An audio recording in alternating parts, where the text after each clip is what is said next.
Okey, Assalamualaikum dan salam sejahtera. Untuk malam ni cikgu nak berkongsi dengan kamu untuk bab 2 tingkatan 5. Kita tengok untuk malam ni untuk bahagian penentangan dan tokoh-tokoh tempatan. Macam biasa cikgu akan tolong kamu dari segi kita kata apa, dari segi penguasaan fakta kamu. Okey, untuk bahagian ni, untuk tajuk ni, yang pertama sekali untuk bab 2, hari tu cikgu dah terang mengenai bab 1. So sekarang kita akan tengok tentang bab 2 dan cikgu akan tunjukkan kepada kamu bagaimana kalau penerangan mengenai, dia tanyalah mengenai perjuangan tokoh, bagaimana kita nak ingat. Tips dia, kita tengok macam susah, kadang-kadang kita baca kan, kita tak baca tajuk tu kan. Jadi kita dah rasa takut nak jawab untuk tajuk tu. Tapi sebenarnya kalau kita tahu teknik dia, banyak jawapan yang diberi dan dia biasanya kalau untuk tokoh, perjuangan tokoh ni, dia hanya nak dalam 4 markah je biasanya untuk setiap tokoh. Biasa dia akan tanya 2 tokoh, dalam 2 tokoh tu dia akan minta lah untuk 4 markah, untuk 8 markah lah untuk soalan B biasanya. Dan 4 markah tu sebenarnya senang je kita nak skor. Tapi ramai calon takut nak menjawab soalan tokoh ni disebabkan dia rasa dia tak baca, dia takut bila nak cerita tentang perjuangan tokoh, dia tak tahulah tentang perjuangan tokoh ni kan. Jadi dia takut nak jawab. Tapi sebenarnya untuk soalan ni sangat senang untuk kita nak skor nak skor markah lah. Okey. Yang pertama, kita tengok dulu kepada faktor penentangan. Kalau kamu ada buku teks tu, kamu boleh rujuk juga buku teks untuk bab 2 tingkatan 5. Cikgu akan tengok dulu tentang perjuangan pemimpin tempatan menentang British. So kita akan tengok bila kita sebut, kita kata perjuangan pemimpin tempatan, kalau sebelum ni, okey. Kalau sebelum ni apa yang kita kita tengoklah, kita telah belajar mengenai bagaimana untuk bab 1 hari tu mengenai kita kata semangat nasionalisme dengan kita belajar mengenai perubahan politik dan juga mengenai faktor-faktor imperialisme dan juga perubahan politik yang berlaku di Asia Tenggara. Itu untuk bab 1. Kita ada juga untuk bab 1 sebenarnya kamu tak boleh tinggal juga untuk nationalism. Nanti cikgu akan terang sedikit tentang nationalism pada kamu. Kalau sempat, kalau tak sempat, insyaAllah untuk next kelas nanti cikgu akan terangkan pada kamu juga. Tapi untuk malam ni cikgu nak tengok tentang sebab-sebab penentangan perjuangan tempatan. Okey. Yang pertama kita tengok sebab dulu sebab penentangan perjuangan tempatan. Okey, kalau soalan dinaik, biasanya dia akan tanya terus sebab je. Bila tanya sebab untuk 6 markah ataupun 4 markah ataupun 8 markah, kalau dia bagi secara umum, sebenarnya kamu dah ada di tangan kamu, dah ada 6 markah dah. Sebab apa kita kata kita dah ada 6 markah kat sini? Sebab kita tengok kepada poin utama dia. Okey, yang pertama, kan, yang kita nak tengok yang pertama ialah dasar penaklukan. Yang ni memang untuk kita kata untuk poin ni kamu memang kena hafal. Kan 6 poin utama ni kamu memang kena hafal. Okey, yang pertama adalah dasar penaklukan. Okey, bila kita cerita tentang dasar penaklukan ni, okey, apa huraian yang kita boleh letak kat bawah dia? Apa huraian dia? Okey, yang pertama, huraian yang kita boleh letak dekat bawah dia, kita akan tengok dari segi poin poin yang kita boleh terang ni bawah yang kamu akan peroleh markah lagi. Kenapa British buat dasar penaklukan British? Yang pertama adalah untuk dia nak mengukuhkan kuasa dia. Mengukuh kuasa. Kamu buatlah ayat kamu macam mana sekalipun kan, ataupun kita kata menguasai politik dia. Kamu katalah untuk mengukuhkan, walaupun ayat kamu menyambung pun tak apa. Contoh kamu kata, kamu akan cerita sebab penentangan pemimpin tempatan ialah dasar penaklukan British yang ingin mengukuhkan kuasa politiknya. Kan? Kamu gabungkan dia tu menjadi satu ayat, kamu dah perolehi 2 markah kat situ. Yang penting poinnya ada. Kenapa dia buat dasar penaklukan British ni? Untuk mengukuhkan politik dia ataupun mengukuhkan kuasa dia. Dan bila ada penaklukan ni secara tak langsung, apa akan berlaku? Jadi negara-negara yang dijajah ni, kawasan yang dijajah ni, dia akan terikat. Kita kena ingat terikat dengan pemerintahan dan peraturan British. Dengan pemerintahan British ataupun dengan peraturan dia. Kan? Bila dia takluk, mestilah dia akan jajah kawasan tersebut dan secara tak langsung dia akan mengikat kawasan tersebut daripada dia punya ejaan salah. Okey. Dia akan mengikat kawasan tersebut dengan peraturan dia. Ingat kita kata terikat dengan peraturan dia pun dah boleh dah kat situ. Okey. Contoh kita bagi kat sini. Kan? Contoh kita ambil Nani. Apa yang berlaku dekat Nani? Apabila Nani dia terpaksa membayar ufti, kan? Ufti dia 1/10 daripada hasil pertanian dia.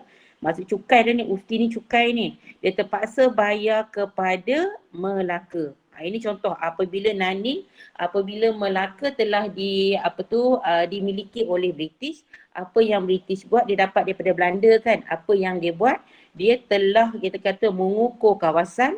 Bila dia ukur sempadan kawasan tu, dia tengok Nani ni berada di bawah Melaka. Oleh sebab tu apa yang berlaku, dia ambil Nani tu berada di bawah Melaka dan oleh tu Nani ni terpaksa bayar ufti 1/10 kepada Melaka. Maksudnya kepada British ni, bila dia bayar ufti ni maksudnya dia bayar kepada British. Tu satu. Kan, ini point yang berada. Kamu cerita yang ni kamu akan perolehi markah lagi kat situ. Okey. Kita tengok point yang kedua. Ni cikgu mudahkan kamu untuk kamu nak ingat point-point untuk penguasaan fakta kamu. Sebab ini adalah fakta. Kamu tak tahu benda ni, kamu memang tak boleh nak jawab soalan ni. Satu cikgu nasihat kamu. Kalau fakta ni kamu tak tahu, maka kamu tak akan boleh jawab. Okey. Yang kedua, kita akan lihat kepada penguasaan ataupun kita kata eksploitasi ekonomi. Eksploitasi ekonomi tempatan. Okey. Macam mana pula eksploitasi ekonomi tempatan? Maksudnya kat sini, British telah mengeksploitasi ekonomi tempatan. Sebab tu dia ditentang oleh siapa? Oleh penduduk tempatan. Ekonomi tempatan telah dieksploitasi ataupun kita kata telah dimonopoli ataupun telah dikuasai oleh British pada waktu ni. Jadi bagaimana dia kuasai ekonomi tempatan? Okey, bagaimana dia kuasai? Satu, kamu kena ingat perjanjian. Poin dia ingat dulu tentang perjanjian. Kita nak cerita tentang apa perjanjian? Perjanjian yang dimeterai kan dengan pemimpin tempatan. Maksudnya kat sini perjanjian antara British dengan pemimpin tempatan. Dia punya keyword kat sini adalah perjanjian. Dan yang kedua, kita akan lihat daripada perjanjian tersebut nanti akan membolehkan apa? Saudagar daripada negeri-negeri selat ni, dia telah dapat menjalankan perlombongan dan perdagangan di biji timah di negara kita lah. Jadi melalui perjanjian ni telah menyebabkan saudagar daripada negeri-negeri selat NNS negeri-negeri selat telah dapat menjalankan perlombongan dan juga perdagangan biji timah ataupun kita kata perdagangan biji timah. Okey. Ini point untuk apa? Untuk eksploitasi. Hasil daripada sini mana-mana pun cikgu sarankan di sini pun dengan kat sini pun bila dasar penaklukan British ni menyebabkan apa nanti? Menyebabkan penduduk tidak puas hati. Kalau boleh kan, Setiap poin ni yang ada ni kamu tulis je, bila habis je kamu uraikan tentang satu-satu poin ni, kamu sebut je tentang penduduk tidak puas hati. Memang tak puas hatilah bila eksploitasi ekonomi tempatan ni, penduduk pun tidak puas hati. Penduduk ni kita kata penduduk dan juga pembesar lah, pulanglah kamu nak buat. Tapi cuba kita masukkan kat sini tidak puas hati tu ada di dalam jawapan. Tidak puas hati, tidak puas hati. Semua jawapan kemudian kita letakkan tidak puas hati setiap faktor yang ada. Kan? Okey. Kemudian kita pergi faktor kita yang ketiga, kan? Poin kita yang ketiga ialah pelaksanaan pentadbiran barat. Okey. Apa beza nombor 1 dengan nombor 3 tadi? Pelaksanaan pentadbiran barat.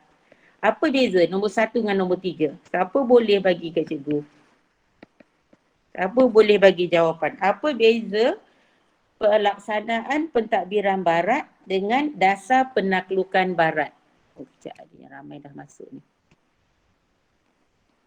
Apa beza? Siapa boleh bagi? Ada tak yang boleh bagi? Apa beza dia? Penaklukan dengan pelaksanaan pentadbiran barat. Kita kena ingat kalau penaklukan tu maksudnya negara tu apa? Dijajah. Maksudnya negara tu dijajah. Kalau kita kata untuk pentadbiran barat, bermaksudnya selepas dia jajah, dia menjalankan birokrasi barat dia. Sebab tu kita ada birokrasi barat. Kan, pentadbiran birokrasi barat yang kita ada 5 ciri umum dalam sistem birokrasi barat tu yang kita dah belajar dalam sebelum ni dalam bab 1. 5 ciri umum dalam sistem birokrasi barat tu, itulah dia pelaksanaan pentadbiran barat di Tanah Melayu ataupun di Asia Tenggara. Tapi ini bab 2 bab 2 ni fokus kita hanya Malaysia sahaja. Kita dah tak melibat dah Asia Tenggara. Contoh-contoh yang kita bagi mesti melibatkan Malaysia saja yang berkaitan mengenai Tanah Melayu. Okey. Kemudian kita lihat di bawah pelaksanaan pentadbiran barat, bila dilaksanakan pentadbiran barat di sini, maksudnya dia adalah dia punya pelaksanaan cukai. Maksudnya sini adanya pelaksanaan cukai.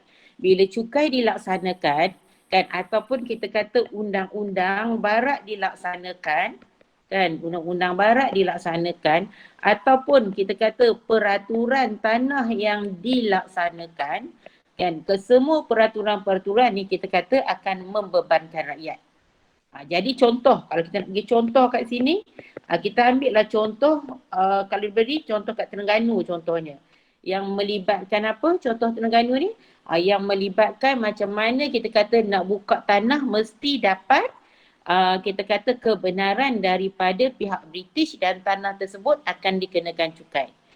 Ini yang menyebabkan kita kata rakyat tak puas hati. Jadi kalau dekat Terengganu ni, kita tengok kepada peraturan tanah dia, maksudnya dalam peraturan tanah ni, nak buka tanah ni mesti kena dapatkan dulu kebenaran British, dan bila dah dapat kebenaran British nanti tanah tu nanti akan dikenakan cukai.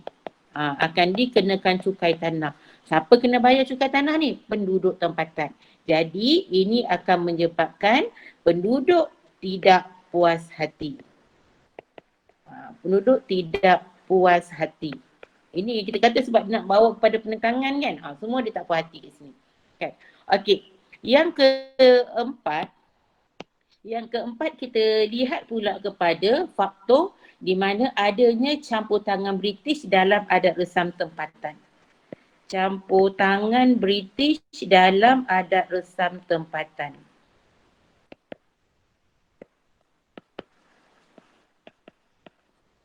Okey, bagaimana campur tangan British dalam adat resam tempatan? Kan? Okey, adat resam tempatan ni kita kata bila British masuk saja, dia telah paksa penduduk untuk terima nilai-nilai dia lah nilai-nilai barat.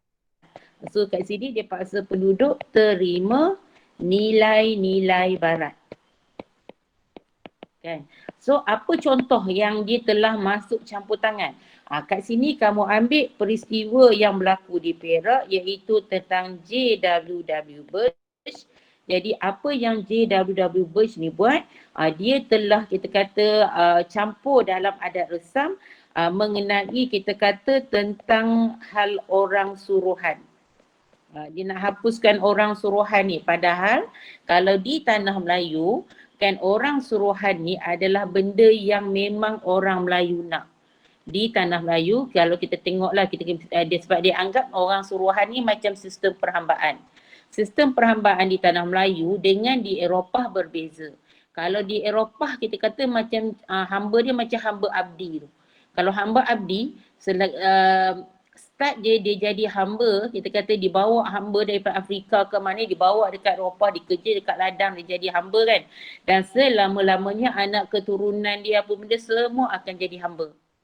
Tapi kalau di tanah Melayu, apa yang berbeza dekat tanah Melayu dekat tanah Melayu bila dia jadi orang suruhan ni, maksudnya dia orang willing tau. Maksudnya dia orang rela hati nak jadi.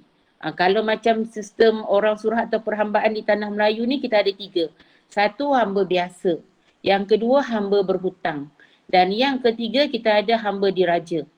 Biasanya kalau hamba berhutang lah contoh kalau katalah saya tak ada duit. Kan? Jadi saya nak pinjam daripada pembesar tempatan. Tapi jadi saya pergilah pinjam dekat pembesar tempatan tu. Mungkin saya pinjam dalam RM100 contohnya.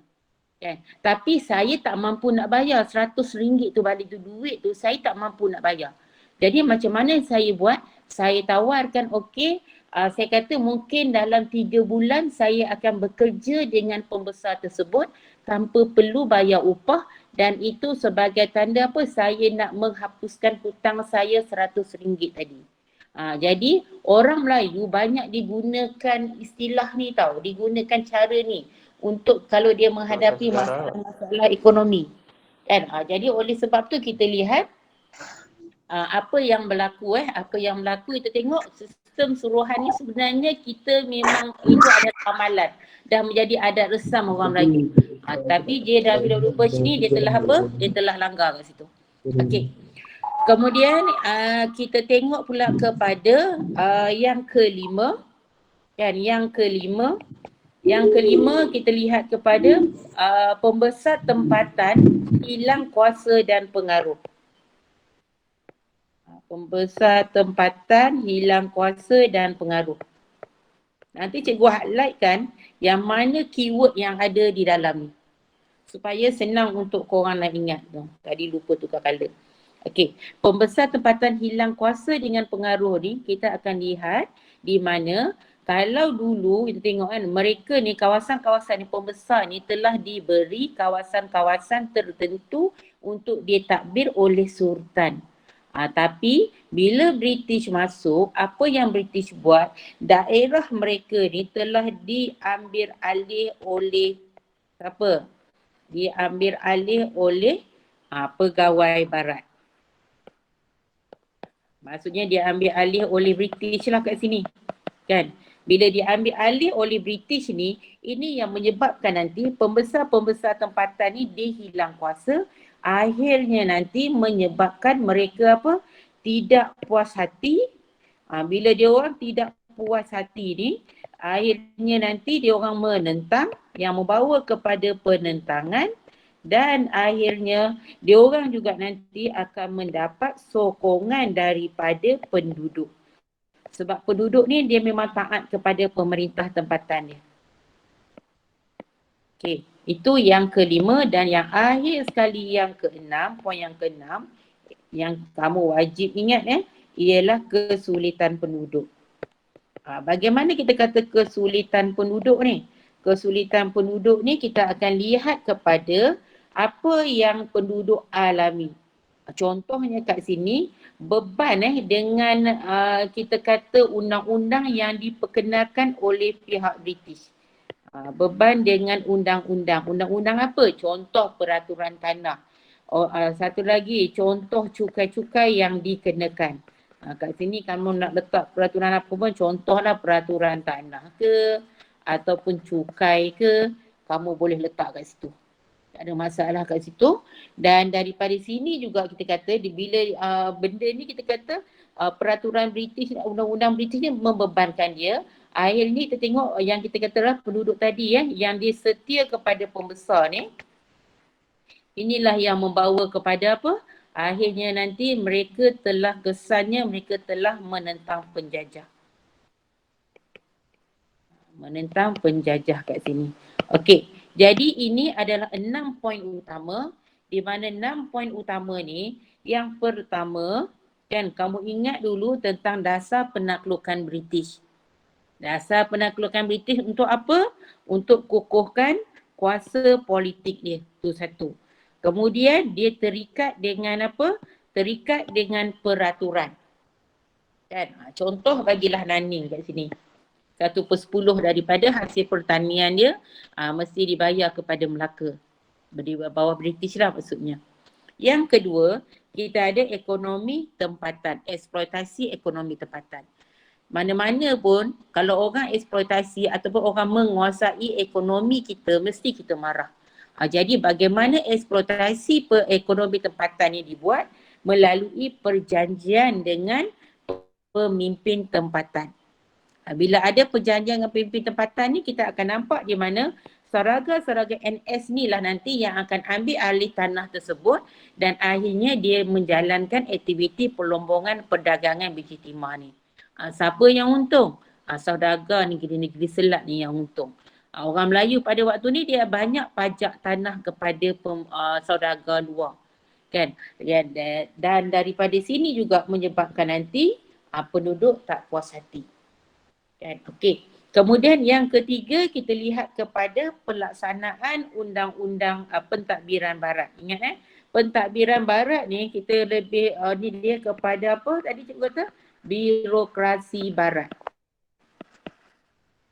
Kan? Kalau kita sebut tentang birokrasi barat, jadi pelaksanaan kita kata cukai dan undang-undang barat ataupun peraturan tanah. Sebab bila ada pelaksanaan pentadbiran barat, ada cukai, ada undang-undang tanah, ada peraturan tanah, menyebabkan nanti kita kata penduduk nanti disulit untuk membayarlah kita kata cukai tersebut. Malah cukai yang dikenakan pembesar dulu sebelum British, pembesar-pembesar tempatan pun kenakan cukai. Tapi kalau cukai, kalau katalah pada musim tersebut tanaman dia tak menjadi, dia tak perlu bayar cukai tu tau. Cukai dikurangkan dan dia tak perlu membayar cukai kepada pembesar tu. Tapi semasa British ni, tanaman tu jadi ke tak jadi, dia mesti kena bayar cukai tanah tu. Ini yang kita kata membebankan penduduk. Peraturan yang dikenakan, di mana nak masuk hutan mesti dapatkan pas. Kalau dulu nak masuk hutan ikut suka dia lah, nak masuk hutan dia bila masa pun. Tapi sekarang dia kena bayar pas tu. Dia kena bayar duit untuk dapatkan pas tu. Jadi dia kena bayar lagi. Jadi itu kita kata pelaksanaan pentadbiran British ni sebenarnya membebankan penduduk, akhirnya penduduk tidak puas hati. Kan? Jadi kat sini penduduk tak puas hati lagi. Ini yang kita kata kalau contoh dia bagi kat sini Terengganu peraturan tanah dia mesti dapat kebenaran British dahulu. Kemudian cukai dikenakan pula kepada tanah tersebut. Kalau dulu dapat tanah senang je. Tanah tu tak dikerjakan lagi, minta kebenaran daripada pembesar. Pembesar bagi kebenaran, dia bersihlah tanah tersebut, maka dia boleh usahakan tanah tersebut dan tanah tersebut nanti akan jadi apa? Milik dia. Itu cara pembesar dulu, cara sebelum kedatangan barat dan selepas kedatangan barat. Okey. Yang keempat, kita tengok campur tangan dalam adat resam tempatan. Dan ini kita lihat di manalah nilai-nilai barat ni, kita tengok dipaksa untuk terima nilai-nilai barat. Ambil contoh J.W.W. Bush yang telah kita kata campur tangan dalam adat resam tempatan, terutamanya tentang hal orang suruhan. Yang cikgu cerita tadilah sistem perhambaan tadi. Kemudian yang kelima ialah pembesar tempatan hilang kuasa. Pembesar tempatan hilang kuasa. Bagaimana dia hilang kuasa? Jadi kita tengoklah kawasan ni, daerah ni diambil alih oleh barat, oleh British. Sebelum ni kawasan tersebut dia yang kuasai. Tapi sekarang kawasan tersebut dia telah, kawasan ni dia dah tak boleh buat apa-apa dah. Dia dah tak ada kuasa dah di dalam daerah tersebut, di dalam kawasan tersebut, sebab dia dah dikuasai, dia dah ada dia punya balai polis dia dah ada peraturan-peraturan dia, undang-undang dia yang telah dalam birokrasi barat tu lah, jabatan-jabatan yang ada menyebabkan pembesar ni dia memang hilang kuasa terus. Dan daripada sinilah kita lihat dia tak puas hati, akhirnya dia dapat sokongan daripada penduduk dan kemudian kesulitan penduduk. Kesulitan penduduk ni kita lihatlah dari segi yang cikgu cerita tadi lah. Undang-undang, cukai, kalau kamu nampak di sini, di atas tadi cikgu ada cerita tentang cukai. Contoh dekat poin 1, dasar penaklukan British ada ufti 1/10, lepas tu cukai lah tu. Kan, dalam poin yang ketiga kita ada pelaksanaan cukai juga. Dalam poin yang keenam kita ada, kan, kita kata beban cukai yang dikenakan tu. Kan, setiap satu poin walaupun kita menyebut cukai 3 kali kamu sebut cukai di bawah 3 poin yang berasingan, kamu akan dapat markah untuk setiap perkataan cukai tu. Jadi kalau kamu tak pasti ke apa kan, kamu sebut je cukai. Nanti dalam kita tengok dalam apa tu pejuang pemimpin tempatan nanti, kita akan tengoklah macam mana cukai ni sangat memainkan peranan untuk kamu dapat markah. Yang penting letak dulu cukai. Kan, okey. Dari sini kan kita tengok pembesar setia, akhirnya setia kepada pembesar yang membawa kepada penentangan penduduk. Jadi kita ada berapa? 6 poin utama. Kan? 1, dasar penaklukan British. 2, eksploitasi kuasa terhadap ekonomi tempatan. 3, pelaksanaan pentadbiran. 3, campur tangan dalam adat resam. 5, pembesar hilang kuasa. Dan yang akhir sekali, kesulitan penduduk. Kalau cikgu nak buat ringkasan dia kat sini, kalau kita tengok kepada sebab penentangan dia, juga hanya ambil poin utama saja. 1, kita ada penaklukan. Ingat penaklukan. Maksudnya penaklukan British. Yang kedua, kita ingat eksploitasi ekonomi. Ini cara untuk kita ingat poin kita. Bila kamu dah kuasai 6 ke atas tu, supaya kamu nak kekal, kamu nak ingat ada 6 poin utama ni kan. So ingat keyword dia penaklukan, eksploitasi ekonomi, kemudian pentadbiran barat,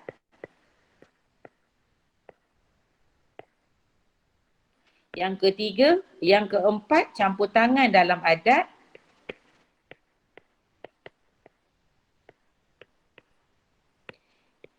yang kelima, kita ada pembesar hilang kuasa.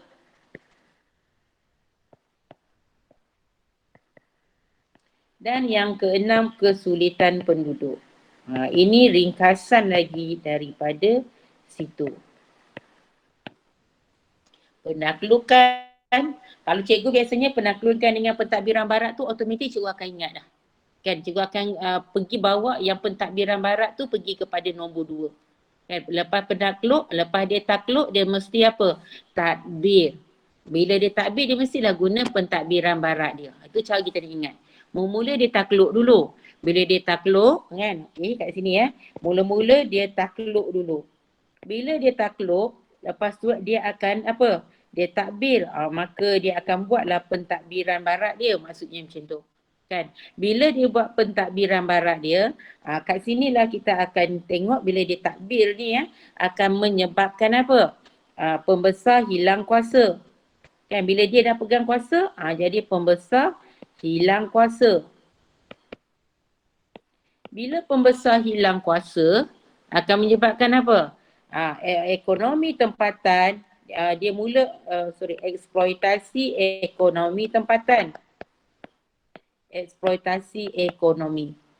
Bila dia eksploitasi ekonomi, akan menyebabkan kesulitan penduduk. Akhir sekali kita kata apa? Dia mula campur tangan dalam adat resam. Ini cara untuk kita nak ingat dengan mudah. Kan? Kita ingat takluk, takbir. Kita kalau cikgu lebih suka lepas tu apa? Lepas tu apa? So poin utama ingat dulu perkataan takluk ni. Dia dapat takluk. Maksudnya dasar penaklukan British. Bila dia takluk, dah kawasan tu dia dapat, mestilah ditakbir kawasan tu. Jadi pentadbiran British dilaksanakan. Bila dia takbir kawasan tu, mestilah pembesar apa? Hilang kuasa. Bila dah pembesar pun hilang kuasa, ekonomi tempatan ni akan dieksploitasi oleh British. Kamu tak kisah ayat kamu macam mana. Asalkan ada menunjukkan, kamu kata monopoli ekonomi tempatan pun boleh diterima, eksploitasi ekonomi tempatan pun boleh diterima. Kan? Okey, selepas eksploitasi ekonomi tempatan, apa lagi menyebabkan penduduk lah, sulitlah kehidupan penduduk akan menjadi sulit kat situ. Dan akhir sekali dah dia kuasai semua, sampai adat resam pun dia kuasai juga. Itu cara untuk kita nak ingat dengan mudah. Takluk, takbir, pembesar hilang kuasa, eksploitasi ekonomi, kesulitan penduduk dan campur tangan adat resam. Yang penting, 6 poin utama ni kamu ingat dahulu untuk sebab penentangan. Kamu nak hurai macam mana kat bawah pun terpulang pada kamu nak hurai macam mana terpulang. Kan? So kalau katalah eksploitasi ekonomi tu, kan, kalau eksploitasi ekonomi ni kamu sentuh, cikgu hanya bagi poin-poin utama kat sini. Kamu ekonomi mesti kita melibatkan apa? Kita punya bahan mentah kita lah. Kita ingat tentang biji timah. So sebenarnya kamu terang mengenai biji timah tu, sebenarnya kamu akan dapat markah kat situ. Dalam pelombongan lah, pelombongan biji timah tu. Kan? Kalau pentadbiran barat, ingat birokrasi barat. Kalau birokrasi barat ni, ingatlah tentang undang-undang barat. Apa yang ada undang-undang barat ni, maksudnya ada cukai lah kat situ. Kan? Dalam penaklukan ni, kita kena ingat apa? Kalau penaklukan ni, kita akan ingat dia akan terikat dengan peraturan. Ini cikgu buat ringkasan lagi untuk kamu. Jadi keyword ni kamu ingat dulu. Campur tangan adat resam, kita akan tengok kepada apa tadi? Nilai-nilai barat. Kalau pembesar hilang kuasa, confirmlah kita akan ingat daerah dia telah dikuasai apa? Dikuasai barat contohnya, ataupun dikuasai British. Kan? Kalau kesulitan penduduk, kita kata beban. Peraturan ataupun kita sebut beban cukai lah, beban cukai yang tinggi contohnya. Kan? Dah. Di sini bila kita hanya ambil poin-poin ni je kan. Kalau kita ambil markah ni, sini dah dapat 1. Ni dah dapat 2. Ini 3. Ini 4. 5. 6. 7. 8. 9. 10. 11. 12. Nampak tak? Ada 12 markah kat situ. Okay. Biasa penentangan ni 4, 6 ataupun 8 markah. Dia bagi dah 11. Kan? Okay. Jadi tu mungkin juga untuk soalan ni, dia akan tanya, contohnya dia akan pecah. Contoh kat sini dia bagi sebab penentangan. Dia hanya nak tentang penaklukan dengan eksploitasi ekonomi je. Kan ini dia mungkin nak dalam 4 markah. Kan biasanya lah kalau sebab ni, biasanya dia akan ambil dalam 4 markah. Sebab kalau eksploitasi, sebab penentangan dia tak banyak sangat dia punya poin utama dia tu. Jadi, apa yang berlaku kat sini contoh untuk soalan ni, untuk soalan sebab penentangan ni, dia mungkin tanya kat kamu, dia jelaskan sebab penentangan pemimpin tempatan berikut. Contoh okey. Jadi nombor yang ni mungkin nombor 5, 6, 7, 8. Mungkin soalan yang ke-8 kan. Okey, 8A ni 8A. Kan 8A dia akan ada 1 Roman dengan 2 Roman. Mungkin dia tanya mengenai pelaksanaan pentadbiran barat. Contoh pelaksanaan pentadbiran barat. Yang kedua, dia mungkin tanya tentang pembesar hilang kuasa. Hilang kuasa. Contoh gitu kehilangan kuasa pembesar. Contoh gitulah. Okey, kalau nak soalan ni, mungkin soalan ni dia tanya untuk 4 markah. Untuk ni A 4 markah. Maksudnya kalau 4 markah, sebenarnya dia nak yang ni nak 2 je. Minimum kau bagilah 2 poin kat sini. Kalau ikut pada apa yang kita cerita kat atas ni kan. Apa kita cerita katalah tentang pelaksanaan pentadbiran barat, kamu sebut dia pelaksanaan cukai apa benda dapat markah. Kan, kamu sebut je contoh kat Terengganu peraturan tanah ni dapat kebenaran daripada British ataupun cukai tanah ni, so kamu akan dapat markah lagi kat situ. Kalau kamu ikut daripada sini pun, daripada sebab yang keyword yang ringkas lagi cikgu bagi kan, paling-paling tak kat sini ni kamu dah dapat dah 2 markah, dah 2 markah ni dah confirm dah kamu dah dapat. Sebab apa? Sebab kamu cerita mengenai pembesar hilang kuasa ni, kata daerah dah telah dikuasai oleh British. Lepas tu pula tentang apa tadi, tentang pelaksanaan pentadbiran tu kita kata undang-undang barat ataupun cukai telah diperkenalkan kan. Jadi kat situ sebenarnya kamu dah dapat 2 markah dah kat situ. Kamu cari lagi markah yang lain je. Itu kalau dia tanya mengenai apa? Soalan bentuk macam ni. Soalan bentuk macam ni sekarang sangat popular. Sama ada untuk sebab, faktor ke apa kan. Soalan ni sangat popular. Dia akan buat pecahan 1 Roman, 2 Roman macam ni. Dan dia akan lamsamkan terus, dia akan jadi 4 markah. Jadi kamu kena ingat kalau soalan ni bentuk macam ni, maksudnya kamu bolehlah bagi kat sini, at least lah bagi 2 jawapan kat sini pun bagilah 2 jawapan at least. Kan untuk kamu nak dapat berapa? 4 markah. Bagi lebih pun tak apa. Ya, tapi mestilah merangkumi kedua-dua ni, 1 Roman, 2 Roman ni mesti ada 2-2. Kan, macam tu. Dan soalan bentuk lain, dia mungkin akan tanya mengenai, contohlah, jelaskan sebab penentangan pemimpin tempatan terhadap pentadbiran British. Contoh tadbiran British. Okey. Kalau yang ni maksudnya dia tanya umum. Kalau dia minta dalam 4 markah ke ataupun 6 markah ke 8 markah, bermaksud jawapan ni kamu bolehlah ambil contoh yang cikgu bagi dekat sini. Kalau kamu dapat contoh kamu bagi kat sini, so kamu boleh dapatlah untuk berapa? 8 markah kat situ. Kan? Senang-senang ni dah dapat 8 markah. Sebab tu cikgu kata yang penting mesti hafal dulu dia punya apa? Keyword yang ada ni. Takluk, lepas tu pula takbir, pembesar hilang kuasa, eksploitasi ekonomi, kesulitan dan campur tangan dalam adat resam. Okey. Kalau ada siapa nak tanya, kamu waktu cikgu duduk tengah ni, kamu boleh je tulis dekat ruangan chat ke apa. Cikgu dalam masa yang sama pun cikgu akan check dalam ruangan chat tersebut kalau ada soalan daripada kamu. Okey, itu bahagian apa cikgu cerita? Bahagian sebab. Ingat bahagian ni sebab. Untuk bahagian ni, satu sebab penentangan ataupun sebab penentangan British ni kamu kena ambil tahu. Yang kedua, kamu kena juga ambil tahu mengenai kita kata sebab penentangan kita kata faktor pemangkin nasionalism di tanah Melayu. Dan pemimpin tempatan tu kan, kalau tengok untuk bahagian section yang kedua selepas penentangan ni, kita ada gerakan nasionalisme sehingga Perang Dunia Kedua kan. Yang ni pun kamu kena ambil tahu juga faktor-faktor pemangkin nasionalisme yang kita tengok kat situ ada 8. Tapi cuma malam ni cikgu just cerita dahulu mengenai sebab, ada 6 sebab ni. Okay. So kita tengok kepada pemimpin tempatan.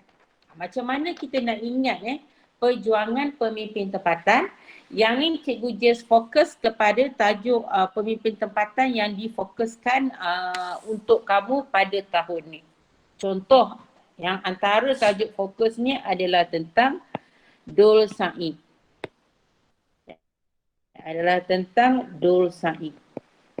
So kamu kena tahu perjuangan pemimpin tempatan Dul Said. So macam mana kamu nak tahu perjuangan pemimpin tempatan Dul Said? Dia simple je. Kalau tentang Dul Said ni kan, Dul Said ni kalau katalah kamu, dia biasanya kalau soalan berbentuk jelaskan perjuangan pemimpin Dul Said ke, pemimpin Rentak ke, Haji Abdul Rahman Limbong ke, biasanya dia hanya nak dalam 4 markah aja kat situ. Jawapan dia bagi sangat banyak.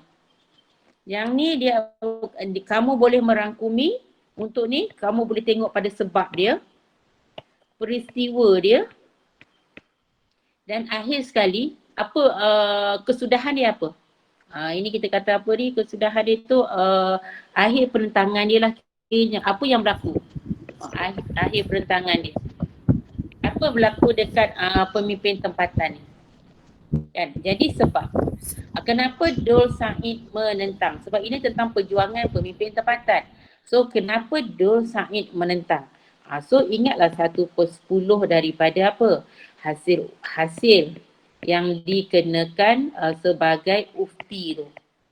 Yang dia kena bayar kepada Melaka. Tu 1/10 daripada hasil dia, hasil pertanian dia, dia diberi ufti kepada Melaka. Tu 1. Jadi kat sini Dul Said dia engkar. Maksudnya dia engkar ni maksudnya dia tak nak bayar. Kita ingat macam jalan cerita, macam kita cerita ke orang tau. Kalau macam peristiwa accident, kamu cerita macam mana accident tu berlaku. Kamu mesti cerita ikut kronologi dia kan, satu persatu. Sama juga kat sini. Mula-mula cerita dengan sebab dulu. Sebab apa? 1/10 hasil ufti kepada Melaka telah dikenakan. Lepas tu pula dia tak nak bayar. Kan?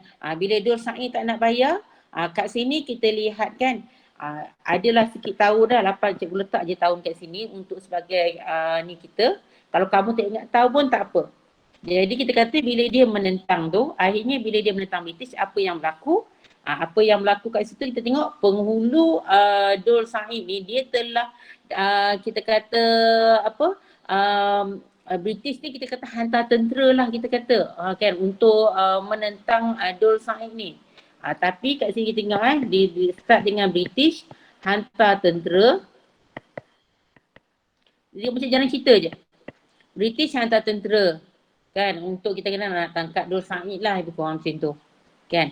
Tapi kita kata kemudian kita tengok Dul Said ni pula dia dapat Dul Said, DS ni Dul Said DS ni adalah Dul Said. Cikgu buat ringkasan kat situ. B ni adalah British B ni adalah British. Cikgu buat singkatan kat situ Okey. Ni untuk singkatan dia. Jadi Dul Said ni pula kita kata apa? Dia dapat bantuan daripada kawan dia. Dia dapat bantuan tentera. Daripada dia dapat daripada siapa, tak ingat semua nama pun tak apa. Ingatlah berapa nama. Contoh, kamu ingat daripada Yang Tuan Ali dari Rembau, ataupun kamu ingat daripada Syed Sa'aban ke apa, terpulang pada kampung. Ingat siapa pun yang paling senang kamu ingat. Kan? Ataupun kita ingat Syed Sa'aban. Tak perlu nak ingat semua Kamu ingat daripada 1-2 pun dah cukup. Maksudnya dia dapat bantuan tentera daripada rakan dia, Dul Said. Okey. Bila dia dapat bantuan ni, apa yang berlaku? Dia berjaya tewaskan British. Dia berjaya tewaskan British. Kat sini kita ada 150 tentera British di bawah pimpinan Captain Willie. Telah berjaya dikalahkan oleh Dul Said. Kan? Okey.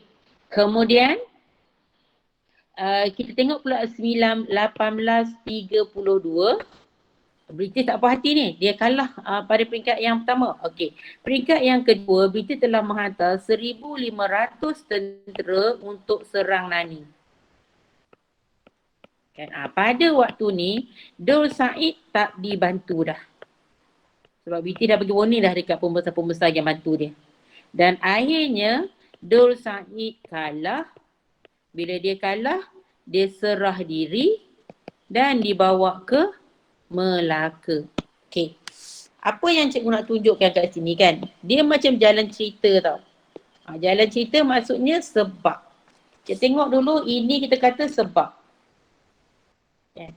Kenapa Dul Said menentang? Sebab dia 1/10 daripada hasil apa tu sebagai ufti ni kena hantar kepada Melaka. Dia menentang lah. Kan dia tak nak bayar. Okey. peristiwa dia. Ini adalah peristiwa penentangan dia. Ini adalah peristiwa dia. Peristiwa dia, dia start dengan British hantar tentera. Kemudian Dor Said masa nak lawan dengan British tu, dia minta dia dapat bantuan tentera daripada rakan-rakan dia. Contoh yang Tuan Ali dari Rembang, contohlah. Ataupun Syed Sahaban, ataupun penghulu Romai Richard. Pulang, kamu nak ingat berapa kat situ. Okey, ingat yang pertama, kali pertama kita tengok dia berjaya. Dor Said berjaya menewaskan British di bawah tentera yang dipimpin oleh Captain Willie yang ramai 150 orang tu. Okay. Lepas tu setahun kemudian, British telah menghantar 1,200 tentera kepada untuk serang Nanning. Kan, yang ni kita kata untuk serang Nanning. Kan, dari situ Dor Said dah tak dibantu, akhirnya dia kalah dan dia serah diri dan dihantar ke Melaka. Kan, diberi rumah kat Melaka lah, diberi pencen dan rumah kat Melaka. Okey, cikgu tunjukkan markah dia. Macam mana kita dapat 4 markah tu? Kita cerita kat sini sebenarnya, ni ufti ni 1/10 ni, cikgu guna highlight lah. Guna highlight supaya nampak sikit. Kita guna ambil 1/10 ni. Kita guna 1/10 tu, kita dah dapat 1 markah. Sebab dia tak nak bayar ufti ni. Kan? Peristiwa dia apa? Kita start dengan British hantar tentera kat sini untuk kita kata serang Dor Said kat sini, tangkap Dor Said. British hantar tentera. Di sini Dor Said dapat bantuan tentera daripada Yang Tuan Ali. Kemudian dia apa? Dia berjaya tewaskan British kali pertama. Dia berjaya tewaskan British. Tak ingat yang ni pun tak apa. Ingat jalan cerita ni je. Kemudian 1832, setahun kemudian, dia kata 1,200 tentera ni telah dihantar oleh British untuk menyerang Nanning. Dan pada waktu ni Dor Said tak dibantu. Akhirnya Dor Said kalah dan dia serah diri dan dihantar ke Melaka. Okay. Berapa markah kat sini? So ini akan dapat 1, ini akan dapat markah yang kedua, markah yang ketiga, ini pun akan dapat juga ni markah yang keempat, ini markah yang kelima, keenam, 7, 8, 9, 10. Tu. Okay. Kalau kita ingat, kita tahu, kita sebut je. Kita tahu pemimpin tempatan semua kalah habis cerita. Pemimpin tempatan semua kalah. Bila pemimpin tempatan semua kalah, jadi dalam mana-mana perjuangan yang kamu buat, dia tanya tentang soalan mana sekalipun dia tanya kan. 2 benda kan yang jadi stok jawapan kita tau. Satu adalah sebab mana-mana pemimpin dia mesti berkaitan dengan apa? Cukai. Kamu dapat markah 1 kat sini. Yang kedua, akhir dia apa berlaku? Kita kata pemimpin tempatan kalah. So markah kamu yang kedua. Ini senang je nak dapat markah daripada tajuk ni. Untuk bahagian ni. Kan, cukai dengan kalah. Dah dapat 2 markah dah kat situ. Kamu nak cari kat mana lagi?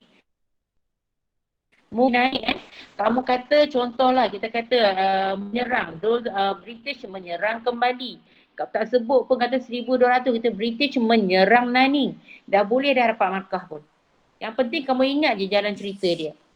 Jalan cerita dia, kalau cikgu nak buat jalan cerita kat sini, cikgu akan kata sebenarnya Dor Said ni dia tak nak apa? Dia tak nak bayar cukai 1/10 daripada hasil tu sebagai ufti kepada Melaka. Kepada British lah maksudnya, kamu sebut British pun tak apa. Kepada British. Lepas tu pula akhirnya apa yang British buat? British telah hantar tentera. Dan Dor Said pada waktu ni telah dibantu oleh siapa? Yang Tuan Ali ataupun Syed Sahaban ke siapa? Tu antaranya lah. Kan? Lepas tu dia berjaya ke tak? Serangan ni? Okey, dia berjaya. Kan? Kamu sebut dia berjaya dalam serangan ni pun pada tahun 1831 pun dah okey dah. Kan? Kamu sebut tentang Captain Billy, kamu kata dia telah berjaya menewaskan British dengan bantuan sahabat dia tadi tu. Okey, kemudian 18 tahun kemudian 1832 British hantar lagi tentera untuk menyerang Nanning. Kita tak ingat 1,200. Kalau kamu ingat kita tak apa. Kalau tersalah dia punya bilangan pun biasanya dia akan bulatkan je. Contoh kamu tertulis 1100 kan, dia akan bulatkan dia punya jawapan tu. So kita kata dia hantar tentera untuk menyerang Nanning, so kamu akan dapat markah kat situ, hantar tentera untuk serang Nanning lagi.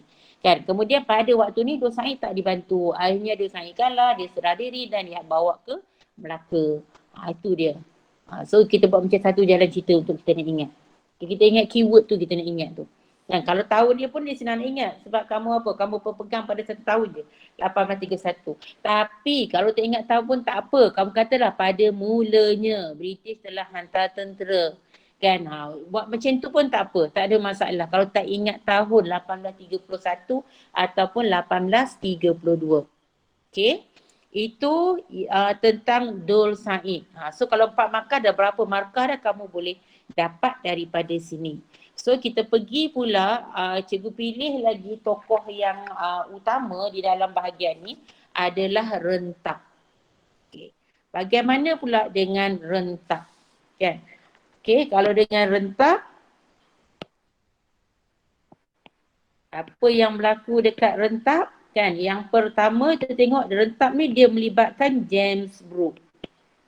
Kena ingat, Rentak ni melibatkan James Brooke. Kan? James Brooke ni dia nak hapuskan orang Iban. James Brooke ni nak hapuskan orang Iban.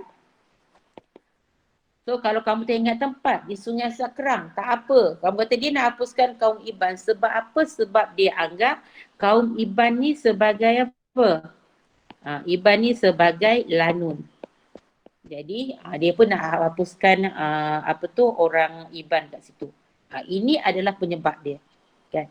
Okey. Kemudian apa yang berlaku? Kan Rentak serang kita kata James Brooke di Kuala Nangga Sakrang. Okey, kita start dengan Rentak serang James Brooke. Kan? Rentak serang James Brooke. Dekat mana? Ni untuk nota kita letaklah di Kubu Nangga Sakrang. Yang penting kamu kena tahu Rentak dia start serang James Brooke. Kan? Dia berjaya tak? Okey, dia berjaya tak serang kat sini? Dan kat sini kita tengok dia telah berjaya. Tahap pertama dia berjaya. Kan? Kemudian pula British kita kata balas balik. Kan? Kita kata tidak balas British. Bila dia dah kena serangan. Okey, tindak balas British apa yang James Brooke buat ni, dia bakar kampung mereka. Kan? So kat sini kita kata James Brooke ni kita kata bakar kampung. Bakar kampung ni lah, kampung Rentak ni. Kan? Kemudian Rentak undur di Bukit Saduk, ke Bukit Saduk. Dekat Bukit Saduk ni merupakan kubu pertahanan Rentak yang kuat dekat Bukit Saduk ni. Kemudian di Bukit Saduk diserang oleh James Brooke. Kan? Okay, diserang oleh James Brooke. Kan? Kemudian James Brooke berjaya tak? So kat sini kita tengok bila diserang oleh James Brooke akhirnya nanti Rentak dia undur ke Sungai Entabai. Dan kita tengok nanti serangan dia pun menjadi lemah kat situ. Maksudnya dia kalah lah kat sini. Kan?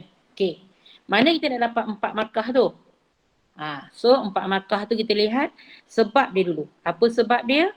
James Brooke nak hapuskan orang Iban dan dia sebab apa? Sebab dia anggap orang Iban ni sebagai lanun. Itu satu. Kan? Kemudian Rentak serang, kita start dengan Rentak dulu. Rentak serang James Brooke. Berjaya. Lepas tu James Brooke balas balik. Kan? Lepas tu dia bakar apa? Tindak balas dia, kita tengok dia bakar kampung mereka ni.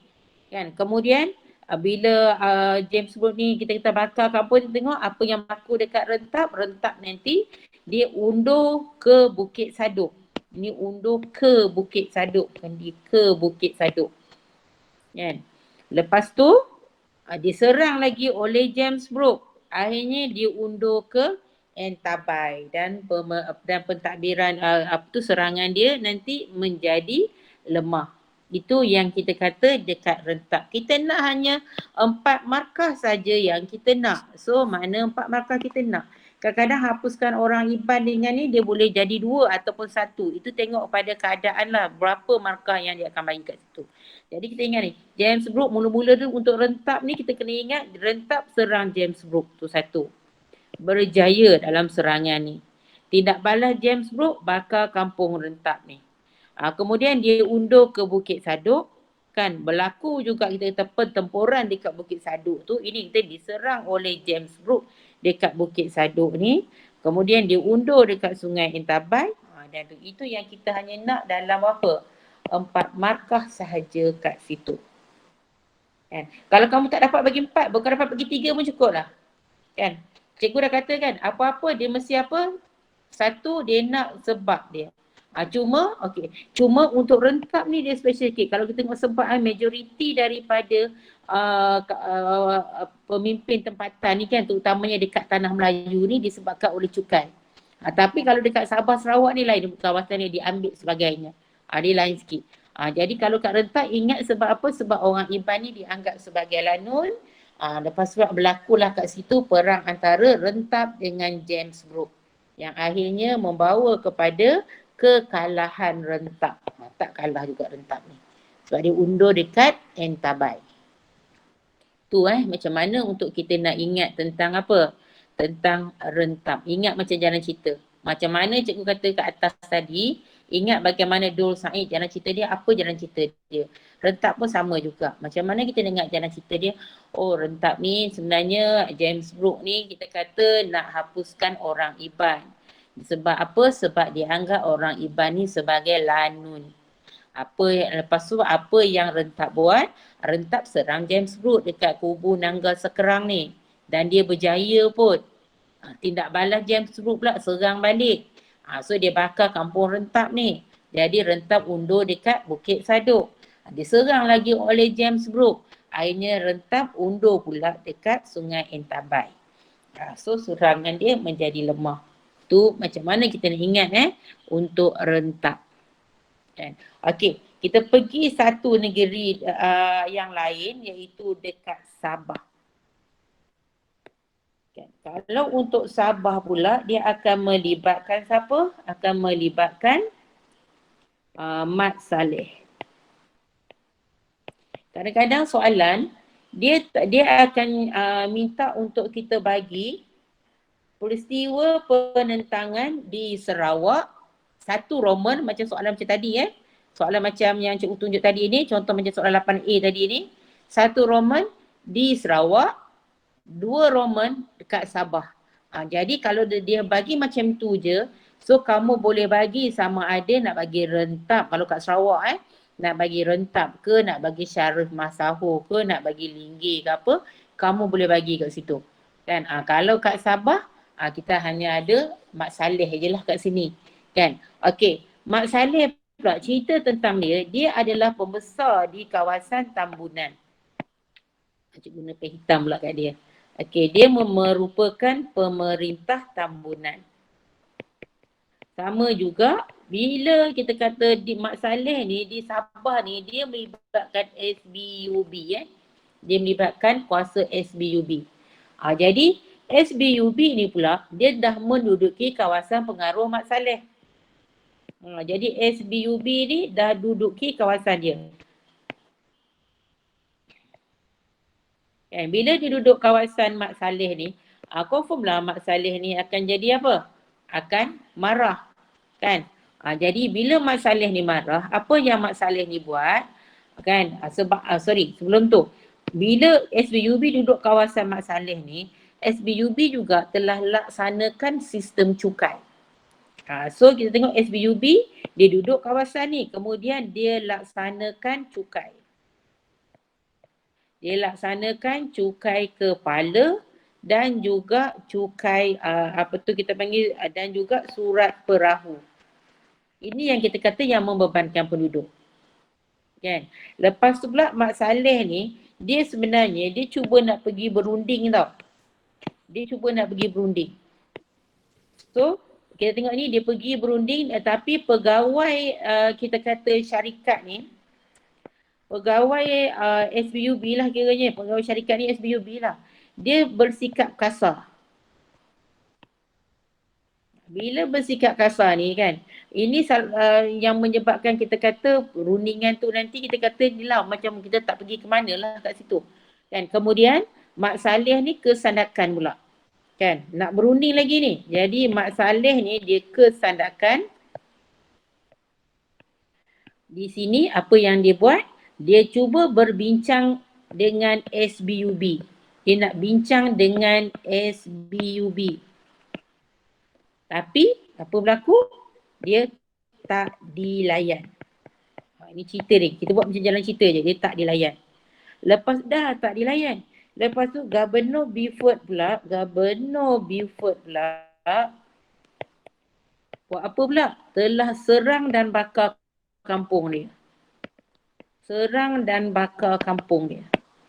So secara tak langsung ini telah menimbulkan kemarahan dia. Jadi oleh sebab tu apa yang Mak Saleh buat telah melancarkan dia buat Mak Saleh ni telah buat serangan mengejut. Kita tak sebut mengejut pun tak apa, dia serangan. So apa yang dia serang? Dia serang kubu SBUB. Dan Mak Saleh pada waktu ni sangat kuat. SBUB tak boleh nak mengalahkan Mak Saleh. Akhirnya SBUB dia tawarkan pelan perdamaian di mana dalam pelan perdamaian ni kan, so Tambunan ni dapat balik dekat Mak Saleh. So berada di bawah Mak Saleh lah kan, tapi setahun je. Kemudiannya SBUB mungkir janji.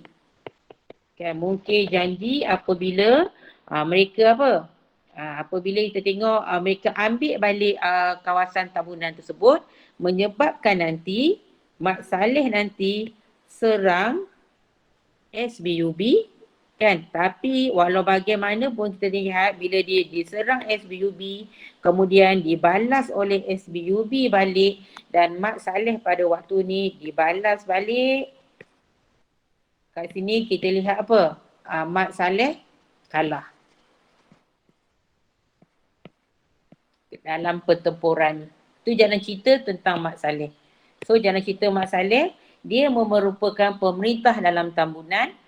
Kemudian sebab dia, ni sebab sebab SBUB duduk kawasan dia, kemudian laksanakan cukai kepala dan juga surat perahu, dan pegawai SBUB juga kita dengar bersikap kasar kat sini. Lepas tu pula Mak Saleh tak dilayan bila dia nak cuba bincang dengan SBUB kan, menyebabkan, dan kemudiannya tengok Gubernur Beaufort pula kemudiannya telah menyerang dan bakar kampung dia. Kemudian Mak Saleh dia serang kubu SBUB, kemudian tawar pelan perdamaian iaitu Tambunan jadi milik Mak Saleh balik. Tapi setahun kemudian SBUB mungkir janji.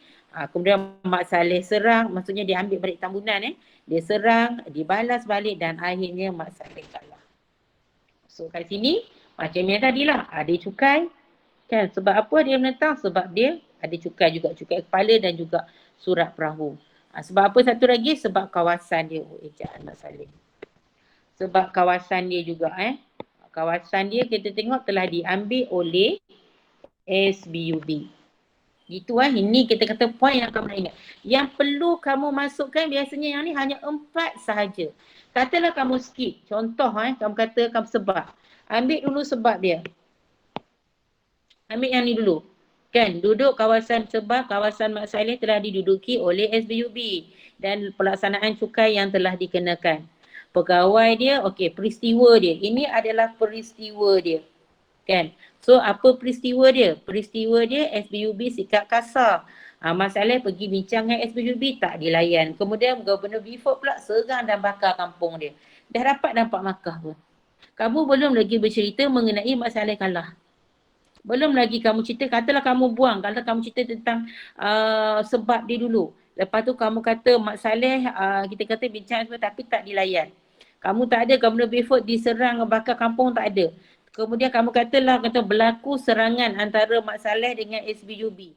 Dah dapat tu masalah serang kubu SBUB, kemudian pelan perdamaian telah ditawarkan, ataupun kita akhirnya Mat Saleh kalah. Maksudnya kamu tak bagi the whole story tau.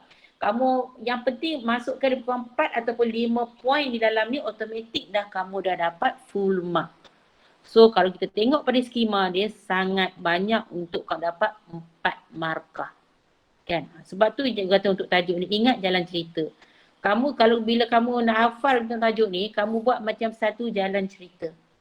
Kan? Okey, 2 lagi tokoh yang cikgu akan ambil. Satu cikgu akan ambil tentang Tok Janggut dan yang kedua cikgu akan ambil tentang Haji Abdul Rahman Limbong. Dua tu. Kan kalau Tok Janggut pun sama juga kan jalan cerita dia. Tok Janggut, di mana Tok Janggut?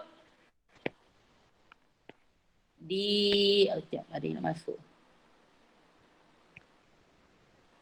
Okey, Tok Janggut di Kelantan.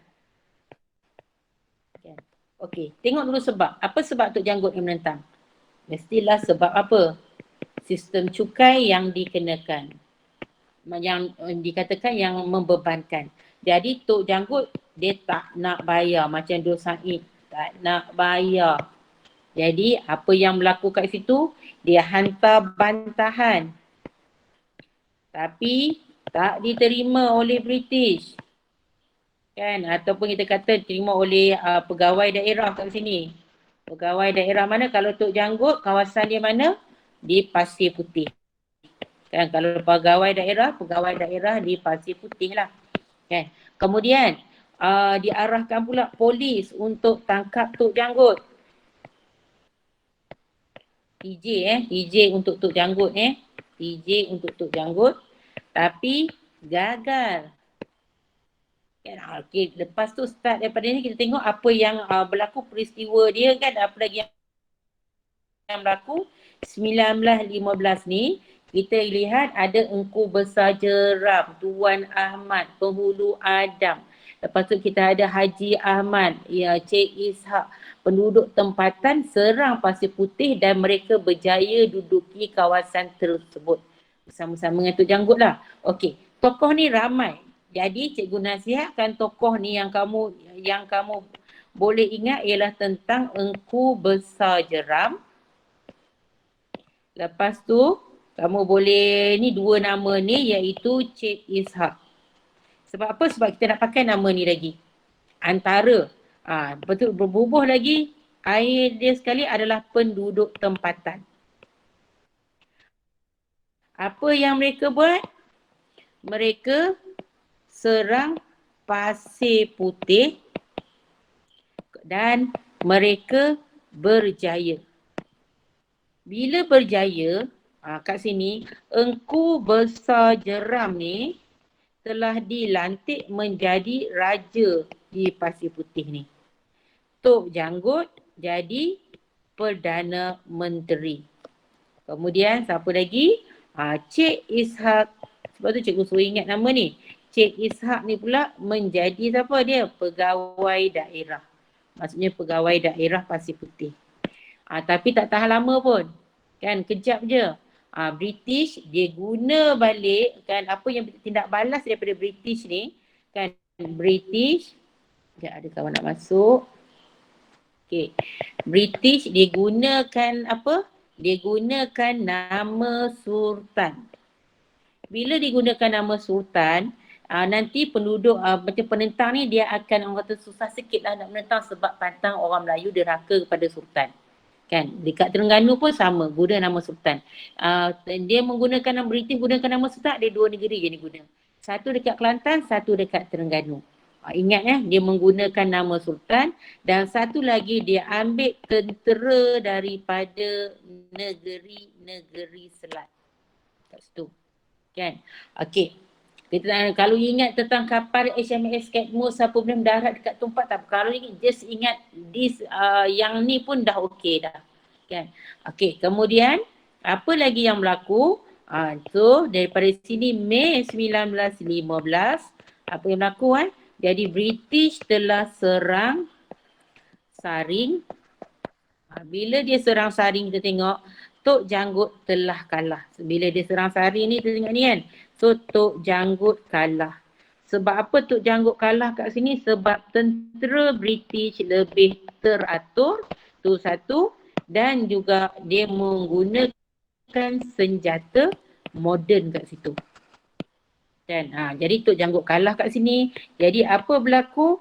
Mayat Tok Janggut telah diusung kan di sepanjang pekan tu, diusung di pekan, kemudian dan digantung nanti secara terbalik. Itu kita kata kepala ke bawah lah. Ini apa yang berlaku kepada Tok Janggut kat situ. Okay. Okay. Jadi kita tahulah Tok Janggut kalah, Tok Janggut tu korban kat situ. Jadi sama juga kalau kita tengok pada kat atas pun tentang Tok Janggut ni. Kalau peristiwa dia, kita akan pergi kepada apa? Sistem cukai. Okay. Okay. Sebab tak nak bayar sistem cukai, buat bantahan. Jalan cerita dia macam ni je lah. Dia dikenakan cukai dekat Pasir Putih ni. So Tok Janggut tak nak bayar. Tok Janggut ni buatlah bantahan ni. Kan? Tak diterima oleh pegawai daerah Pasir Putih ni. Kemudian diarahkan pula polis untuk tangkap Tok Janggut. Tapi gagal. Kemudian apa yang berlaku? Kumpulan ni lah, penentangan ni telah menyerang. Kan mereka ni telah menyerang Pasir Putih dan dia telah berjaya menduduki Pasir Putih. Dan yang ni Engku Besar Jeram telah dilantik sebagai raja. Tok Janggut dilantik sebagai PM. Dan juga Cik Ishak telah dilantik sebagai pegawai daerah. Okey, ingat ni nama Sultan dan juga tentera NS. Ingat nama Sultan pun dah tak apa dah. So British menggunakan nama Sultan untuk mematahkan serangan Tok Janggut. So apa yang British buat? British serang Sarin dan akhirnya Tok Janggut kalah. Dan bila ada je nama Sultan, memang dia akan kalah. Dan kemudian tentera disebabkan apa? Pada waktu ni dikatakan tentera British lebih teratur dan juga menggunakan senjata yang lebih moden. Apa berlaku dekat Tok Janggut? Dia dah kalah kan? Jadi mayat dia diusung. Kemudian di sepanjang pekan tu dan digantung secara terbalik. Iaitu kepala ke bawah. Dan ini sebagai, satu lagi, sebagai amaran. Kalau menentang British, inilah yang berlaku kan kepada orang ramai. Itu tentang perjuangan Tok Janggut. Ingat sebut dia cukai, dah dapat satu markah. Sebab dia kata cukai ni letak je. Sebut cukai satu markah. Kalah dah markah yang kedua. Nak cari lagi dua lagi je. Mana nak cari lagi dua? Katalah polis telah diarahkan untuk menangkap Tok Janggut. Kamu dapat dah markah kamu yang ketiga. Kan? Sebelum kita cerita dia kalah, kita cerita dulu kat dalam dia. Kan? Lepas tu kita apa? Kita kata Tok Janggut dengan pengikut dia apa benda telah menyerang, kita kata apa? Pasir Putih dan berjaya menduduki dia. Serangan pertama dia berjaya. Ingat dekat Nanning berjaya dalam serangan pertama. Kan? Dekat mana lagi? Dekat Mat Saleh tadi pun berjaya dalam serangan yang pertama. Jadi itu so kita boleh nampak serangan pertama dia berjaya. Bila serangan kedua biasanya akan kalah. Okey, itu tentang Tok Janggut. Dan last kali adalah tentang Haji Abdul Rahman Limbok. Okey, macam mana pula peristiwa Haji Abdul Rahman Limbok? Last untuk ni kita akan tengok tentang Haji Abdul Rahman Limbok. Haji Abdul Rahman Limbok. Okey. Bagaimana kita nak tahu dia? Okey, tengok sebab dia. Apa sebab dia? Tak puas hati tentang sistem cukai dan juga peraturan tanah. Ini adalah Haji Abdul Rahman Limbok. Dia tak puas hati tentang undang-undang tanah dan juga sistem cukai ni. Dua benda ni. Kan? So, apa yang dia buat? Kan? Jadi dia ketuai penduduk untuk bersihkan tanah dekat Kuala Telemong. Yang ni kalau kita tengok kan dia tidak hiraukan peraturan tanah. Sebab British tak boleh. Dia nak buka tanah sewenang-wenang ni mesti dapat kebenaran daripada British dulu. Tapi sebagai kita kata bantahan mereka, jadi Haji Abdul Rahman Limbok ni, Haji Abdul Rahman Limbok ni, apa yang dia buat? Dia telah ketuai penduduk untuk bersihkan tanah di Kuala Telemong. Ingat Haji Abdul Rahman Limbong ni dia dekat Terengganu. Dia di Terengganu. Lepas tu dia tak hiraukan. Maksudnya kat sini dia tidak hiraukan peraturan tanah tu. Maksudnya orang mantah lah kat sini. Kan? Jadi lepas tu pula Mei 8, 1925, tak ingat tak apa tak kisah. Kamu tak guna tahun pun tak apa. Lepas tu tengok 300 orang penduduk pula kan dekat apa yang dia orang buat, dia orang juga kumpul dan dia orang buka tanah milik Tengku Nik Maimunah. Kat sini tinggal sama macam yang Haji Abdul Rahman buat juga. Jadi dia orang kumpul ramai-ramai, kemudian dia orang buka tanah Tengku Nik Maimunah. British nak buat apa? Jadi nak selesaikan masalah ni, British minta jasa baik Tengku Nik Maimunah ni untuk selesaikan. Akhirnya dia minta kita kata Tengku Nik Maimunah ni lah untuk selesaikan benda ni dengan penduduk, dan dia dapat selesaikan benda ni dengan penduduk dengan baik. Maimunah, okey. So dapat diselesaikan dengan baik. Kemudian ada lagi. Lepas tu baru dia buat, tadi kita tengok dia buat bantahannya. Bantahan dia buka tanah sana, dia buka tanah sini. Supaya apa? Nak menunjukkan yang dia orang bantah peraturan tanah tu. Kemudian barulah dia orang buat penentangan secara bersenjata. Baru dia ada penentangan bersenjata. Penentangan bersenjata ni kita lihat di mana mereka telah serang bangunan kerajaan di Kuala Berang dan berjaya. Kan? Dan berjaya kat situ. Kali pertama dia berjaya. Apa British buat? British pula dia gunakan nama Sultan. Sama macam Kelantan tadi. Dia guna nama Sultan untuk menghentikan penentangan ni. Kan? Kemudian dia berjaya. Akhirnya dia orang juga telah menawan semula Kuala Telemong. Kan? So dia dan tawan. Tadi dia berjaya ni kuasai kawasan koloni pun Kuala Telemong juga ni. Kan? Kemudian British diguna nama Sultan, dia lawan balik dan dia berjaya tawan balik Kuala Telemong balik. Ini peristiwa dia. Lepas tu bila digunakan nama Sultan ni, rakyat ni kita katakan dia kita kata apa? Tak derhaka lah kepada Sultan, maksudnya kat situ. Okey. Kemudian ada lagi 25 polis kan serang Kuala Telemong ni, dan dekat sini dia telah kita kata ni telah berjaya, kita kata di sini berjaya, kita kata pengikut dia 11 orang pengikut dia terbunuh. Kemudian dalam Haji Abdul Rahman Limbong pula ni kita tengok ada polis juga 50 orang polis juga yang dibawa daripada Singapura. Untuk apa? Untuk mengalahkan Haji Abdul Rahman Limbong, dan akhirnya Haji Abdul Rahman Limbong telah ditahan dan kemudiannya telah dibuang ke Mekah. Ini cikgu laju sikit lah untuk ni. Okey, ni poin yang kita perlu ingat kat sini. Ni banyak ni poin dia. Cukai peraturan tanah. Markah kat situ. Kan? Kemudian apa buat? Ni dia telah Haji Abdul Rahman Limbong ketuai bersihkan tanah dekat Kuala Telemong.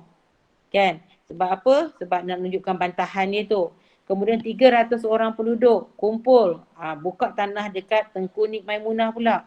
Lepas tu pula dia buat serangan secara bersenjata. Serang bangunan kerajaan, berjaya. British balas balik, guna nama Sultan dan tawan balik Kuala Telemong. Dan 25 orang polis serang kita kata pejuang ni. Dan akhirnya kat sini 11 orang terkorban. Kemudian 50 orang polis dibawa daripada Singapura kan untuk apa? Untuk menangani penentangan Haji Abdul Rahman Limbong ni. Dan akhirnya dia telah ditahan dan dibawa ke Mekah. Apa yang cikgu nak tunjukkan kat sini sebenarnya sama jugalah. Dia nak dalam 4 je. Kamu kena cari dalam 4 markah je kat situ. So dalam 4 markah, kalau sebab yang ni dia mungkin boleh pecah pada 2, mungkin pecah boleh 1, hanya digabung boleh 1 tau. Jadi katalah yang ni kita ambil cukai je sebagai 1. Jadi cerita apa lagi yang kita nak ambil dekat bawah dia? Poin-poin yang kita boleh ambil kat bawah dia. Kan? Kita katalah ketua E untuk bersihkan tanah. Poin kita yang kedua. 300 orang penduduk bersihkan tanah Tengku Nik Maimunah. Poin kita yang ketiga. Lepas tu apa lagi? Kita tak ingat tentang penentang senjata semua ni. Tapi kita ingat, kita tahu dia kalah. Kita katakan, so Haji Abdul Rahman kalah dan akhirnya dia ditahan ke apa benda, dibawa dan dibuang ke Mekah. So ni markah lagi, ni markah lagi kat situ. Walaupun kalau yang ni kita ingat dan akhirnya dia menjalankan kita kata apa? Penentangan secara bersenjata. Contoh itu. So kamu akan dapat markah lagi kat situ. So dia so simple untuk dapat markah. So yang penting kamu tahu dia punya flow dia punya jalan cerita dia. Kalau kamu tahu jalan cerita dia, kamu tak akan ada masalah kat situ. Okay. Okay, ya cikgu nak tengok antara mesej yang ada kat sini dulu. Okay, kalau cikgu salah eja nama tempat Bukit Sodo contoh. Macam mana dapat markah ke tidak? Okay, dia tengok pada pronunciation. Kalau kita sebut Bukit Saduk, so cara ejaan kita aja Bukit Saduk. Dia mesti Saduk. Pronunciation kita tu maksudnya sebutan kita tu mesti sama je walaupun salah eja. Kan? Yang ni Bukit Sodo. Bukit Sodo. Yang ni dia akan bergantung kepada pemeriksa. Dia nak bagi ke tidak? Dia agak ini dia dekat ke tidak? Kan kalau pemeriksa Sodo ni macam jauh. Kalau dia kata Sodok contohnya kan. Lebih kurang je Bukit Saduk ni, ejaan dia sikit je ni. Pemeriksa tu nak terima. Pemeriksa tu boleh terima lah. Yang perlu itu pronunciation. Sebab tu contoh, kalau macam teori kedatangan barat, Senok Haranji.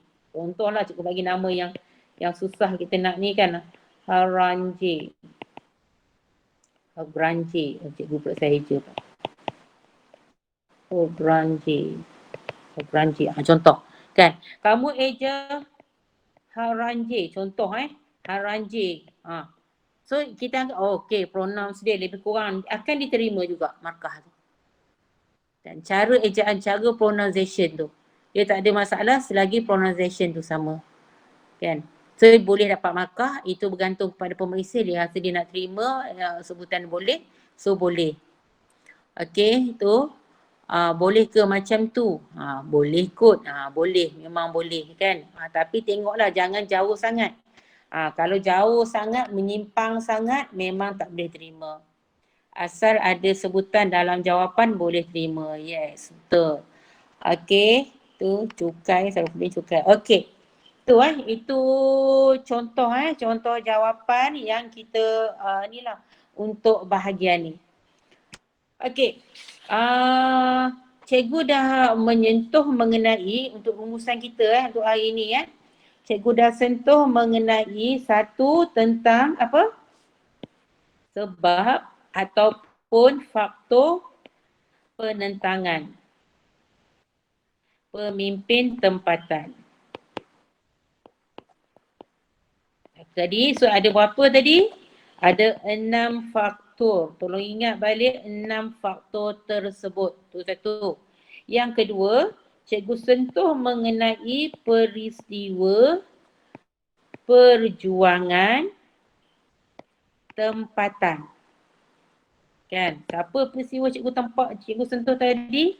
Satu, cikgu sentuh tentang Dul Said. Yang kedua, cikgu sentuh mengenai rentak. 3, cikgu sentuh tentang siapa tadi? Mat Saleh. 4, cikgu sentuh mengenai tutup janggut. Dan yang kelima, cikgu sentuh mengenai Haji Abdul Rahman Limbong. Okey. Ada lagi yang lain yang kita belum sentuh contoh Datuk Maharajalela lah apa benda dan sebagainya, tapi untuk fokus utama kita kan, kamu kena study dulu 5 ni, tapi jangan tinggal yang lain kamu tengoklah seimbang selalu. Kalau katalah satu naik yang kita sentuh, tiba-tiba satu lagi yang naik yang kamu tak baca contoh kita tajuk satu Roman, dua Roman tu kan. Jadi pada tak kamu tahu dah, kalau 8 markah kamu dah dapat dah 4 markah untuk dia Kalau kamu dapat jawab satu soalan tu dengan betul kan, contoh mungkin dia tanya mengenai jelaskan perjuangan pemimpin tempatan berikut. Satu Roman, dia mungkin tanya mengenai Dul Said. So kamu ceritalah tentang Dul Said. Dua Roman, dia mungkin bercerita mengenai, katalah tak ada yang kita cerita ni. Contohlah katalah Datuk Bahaman. Datuk Bahaman. Paling tak pun kat sini sebenarnya kan. Kalau kamu cerita mengenai ni, katalah Dul Said ni, kamu dah tahu dia ni, katalah ini 8 markah Kamu dah tahu dah Dul Said, kamu boleh dapat dah 4 markah ni, kamu boleh dapat kat dia kan. So tak ada masalah, kamu boleh jawab yang ni. Yang ni, kamu tak berapa tahu sangat tau. Tapi kamu kena ingat kalau kamu nak kita kata nak goreng, dia cikgu bagi tip kalau nak goreng kan. Kalau nak goreng, kalau berkaitan dengan sebab kan, kamu bagi cukai, bagi peraturan tanah, bagi je kan. Satu lagi kedudukan. Kita kata ataupun kita kata jawatan dia. Kita kata diambil lah, kita tercabar lah kita kata kat sini kan, ataupun kita kata diambil alih oleh British. Kau bagi je antara kamu ni je, masuk je jawapan ni. Kalau kamu soalan tu kan tak ada dalam jawapan, kamu tak study tentang Datuk Rahman contohnya kan, so kamu bagi kan. Sebab kalau kamu bagi ni, dia punya jawapan dia ada kat sini ni, kedudukan jawatan dia Datuk Bahman, sebab kawasan dia juga kita katakan jawatan dia dirucutkan jawatan dia. Itu menyebabkan Datuk Bahman menentang nanti kan. Okey, itu sebab dia selain daripada balai polis lubuk terua lah apa benda sebagainya lah. Okey, last sekali yang cikgu sebut tadi lah, akhir sekali apa berlakukan Datuk Bahman? Confirm dia apa, dia kalah kat situ kan. Katalah dia kalah kat sini kan. So kalah kat sini kamu dapat. So secara tak langsung kalau kamu bagi yang ni dapat 1, dia dapat 2. So daripada 8 markah, kamu dah dapat pun 6 markah kat sini. Dah sah-sah kamu dah dapat 6 markah kat situ. Tu caralah. Kalau satu yang memang kamu spot tu memang naik kan. Satu lagi tak naik. Salah satu cara cikgu sarankan kepada kamu, kalau mana-manalah tajuk yang kamu ni kan. Okey, sebab dengan akhir sekali apa yang berlaku kan, memang dia akan confirm dia akan apa? Dia akan kalah kat situ. Dia confirm akan kalah last sekali. Ini perjuangan pada peringkat awal. Perjuangan pemimpin tempatan peringkat awal, semua akhir sekali akan kalah. Tak ada yang menang. Dia menang masa yang pertama je. Yang kedua, biasanya dia bila British serang balik, dia akan kalah kat situ. Kan? Itu cikgu sarankan kepada kamu, paling tak ini 6 markah. Sebab kalau soalan naik daripada sini, kalau soalan kebat dia, biasanya soalan kebat dia yang kamu mudah untuk kamu nak apa? Untuk kamu nak ingat kat situ. Okey, jadi itu tentang apa yang kita belajar dan beberapa tip yang cikgu bagi, terutamanya kalau soalan macam ni lah dia naik mengenai perjuangan pemimpin tempatan. Ingat, sebab biasanya sebab perjuangan ni dia akan melibatkan sebab peristiwa dia apa dan juga kalah. Kalau kamu tak tahu sangat perjuangan Datuk Bahaman pun, kamu tahu dia lawan dengan British, kamu ceritalah dia menyerang British ke macam tu ke, British membalas balik ke apa benda, tak apa, tak kisahlah, kamu buat je ikut andaian kamu sendiri pun tak kisah kat situ. Asalkan ada jawapan yang kamu letak, jangan tinggalkan kosong je. Tapi macam tu kata sebab dengan akhir sekali kamu letakkan. Kalau sebab dia mesti antaranya sama ada cukai, sama ada jawatan dia. Ini antaralah kita kata sebab-sebab overall keseluruhan dia. Kalau Datuk Mahathir Lela pun sama juga, cukai dengan jawatan dia sebab ni ada rapor besar. Dol Said pun sama juga, kawasannya diambil, lepas tu sebab cukai juga. Kan? So jawapan dia bukan sama. Walaupun cukai kalau kita dah letak dekat Dol Said ke atas, hanya Datuk Bahman kita letak lagi cukai. No hal, tak ada masalah sebab apa? Sebab kita menjawab soalan yang berbeza. Datuk Bahman dipaham. Yes. Okay.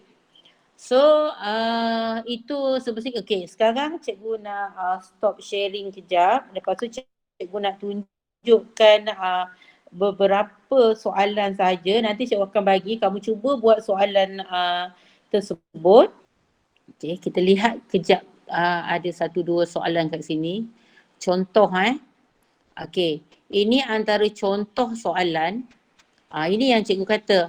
Okay, kalau soalan bentuk macam ni macam yang cikgu tunjukkan kat sini. Sekejap cikgu besarkan sikit skrin ni.